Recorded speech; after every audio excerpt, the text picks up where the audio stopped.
Hey there, this video started with me intending to analyze a few different Japanese commercials, but as I kept researching into this single one, the rabbit hole got deeper and deeper, eventually involving some controversial topics, Japan's first personal website, and a prediction of cryptocurrency from 1997. Let's start by watching the commercial with no context or subtitles. I stepped into a strange garage. What's with it? Okay. Wow. 富ヶ谷。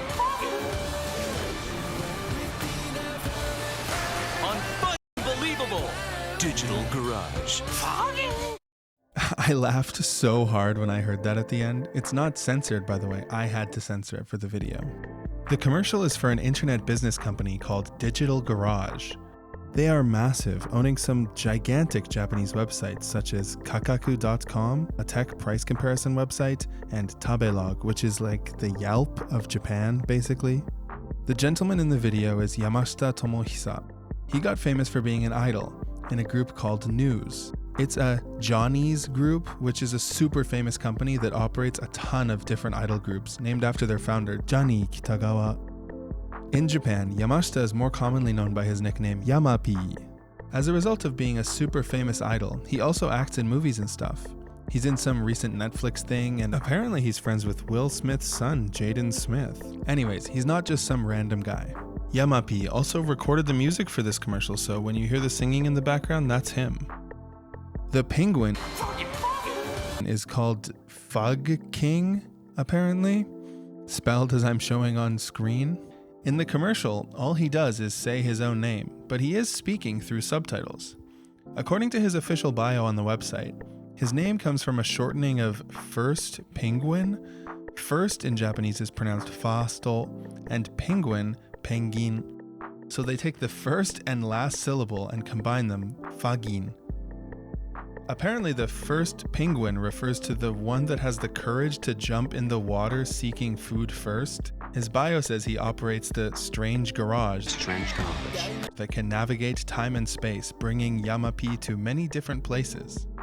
His personality is that he gives his all at everything he does. He's full of curiosity and very competitive, but a bit clumsy. So there's actually a series of commercials, and Yama-P is speaking English in all of them. He doesn't talk that much in this one, but I've translated the Japanese captions. Not the words he's saying in English, but actually what the text says at the bottom, what the Japanese viewers are supposed to read. So let's check it out. I stepped into a strange garage. The Strange Garage is obviously meant to represent the company, Digital Garage. By the way, what is this piece of glassware he picks up at the start of the video? What's with it? Okay.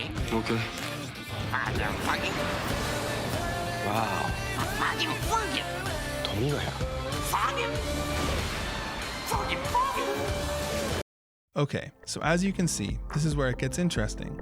Turns out the very first personal homepage in all of Japan was created by the predecessor company to Digital Garage. After realizing this, my opinion of the commercial legitimately did a complete 180 from cringe to cool. It's called Tomigaya because that's where their office was at the time. And archive.org actually saved the website from 1997, so we can look at it now.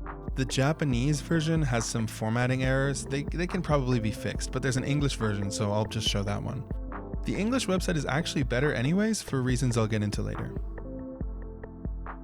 Alright, let's start with Digital Garage has a lot of connections to Psychedelics and this guy named Timothy Leary. I didn't know who he was before making this video.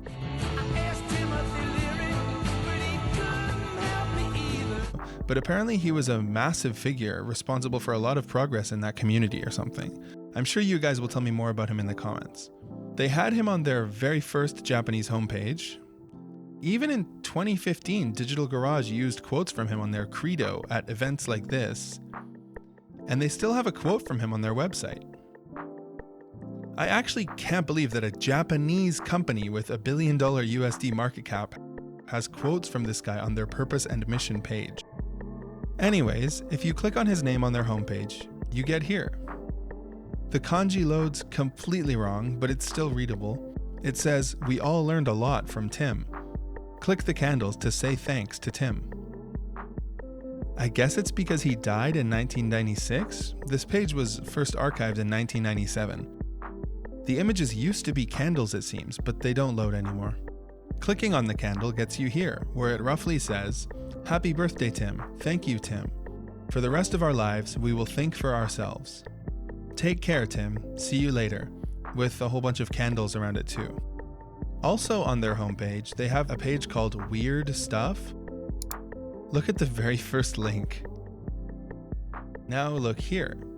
Isn't this insane? This page linked to something called the metaverse. This is what the metaverse was in April 1997. The domain was actually metaverse.com too. Okay, so this is a live reaction to something that just happened. I had the Blue Globe Metaverse page open because I was taking a screenshot for the video. I just left it on, and then all of a sudden, I guess after a couple minutes, it takes you into the metaverse. Okay, no, that was wrong. I accidentally clicked on the Blue Metaverse globe as I was tabbing back into the page. But it's kind of cute to see my live reaction to thinking that the page sucked me in, huh? Look at this. I don't even know where to start. Sites.html. Rock shots. Oh my god. Sounds. Metaverse.com/vibes/sounds. Music reviews. The metaverse was massive back in 1997. What? Sleaze? Adam Curry's Cyber Sleaze? What is this? Surf? Nah, this stuff's not loading. Alright, well, whatever. Exclusive metaverse interview? This is insane. This is crazy. Imagine a website where you have to sit on the page and just wait, and then it finally takes you in. Oh my god. Here's a slightly older version of the metaverse from January the same year. Do you want to see the Gorilla Cam? I did. This next one blew me away. I legitimately could not believe what I was reading. I thought it must have been fake, edited somehow. But no, it actually says, "One effort that has no foundation in actual money is DigiCash. Based in the Netherlands, they are using crypto to mint digital cash." I could not believe this was written in 1997. But after thinking about it for a little bit, I think when they say crypto here, it means cryptography and not cryptocurrency. The DigiCash Wikipedia article is actually really interesting. I had no idea this stuff was going on so early. I won't get into it here, but check it out if you're interested. Finally, look at this. Learn more about radiation studies from this server in Hiroshima. They should know. What? Why would they write that at the end?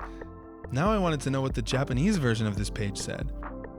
Of course, they omitted that part. I'm almost certain that this website was actually written in English first and then translated after, probably by a different person. Another reason I have to think that is if you look at this link for shareware.com, it says loads of shareware to be accessed here, but the Japanese was mistranslated to load your shareware and access it here. There's so much more to talk about on this website, but as for the parts I found, these were the most interesting. Back on the original Digital Garage website, I did find this little Explore the Garage feature, which is kind of cute. I didn't expect my research to take me so deep into this rabbit hole when I watched the original commercial. It's crazy. At the end of every video, I tell a personal story that hopefully connects to the video somehow. At the beginning of 2019, I was trying to expand my music taste. I thought an easy way to do that would be to listen to all of Anthony Fantano's top 10 albums of the last year. Through this, I found the artist Haru Nemuri, who he gave a very high rating to, and I started to like. That summer, I managed to go to a concert of hers.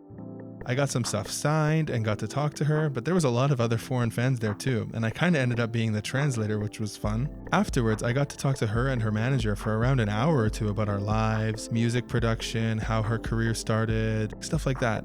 They asked if there were any songs I wanted to hear, but she didn't play that night, and I named my favorite song of hers. A month later, when I went to another gig of hers, she played that song. I thought it was just a coincidence. But after, they came over to me and they told me that they remembered me and asked if I was happy to hear it. It was so cool. This connects to the video because she actually has been in a few Japanese commercials of her own. Links in the description. I don't know. Hopefully you enjoyed this video. It's a little bit out there. The next video is going to be another meme review. I'm thinking of doing one every second video. So every 2 weeks, there'll be a meme review. All right, I'm not going to make some sort of appeal like this ever again, but I do actually want that stupid silver play button to hang on my wall in my house. I just think it would be pretty funny to have. If you don't mind and you're not subscribed, click the button. I won't do this again, I promise. Thanks for watching. Have a great day. See you next time.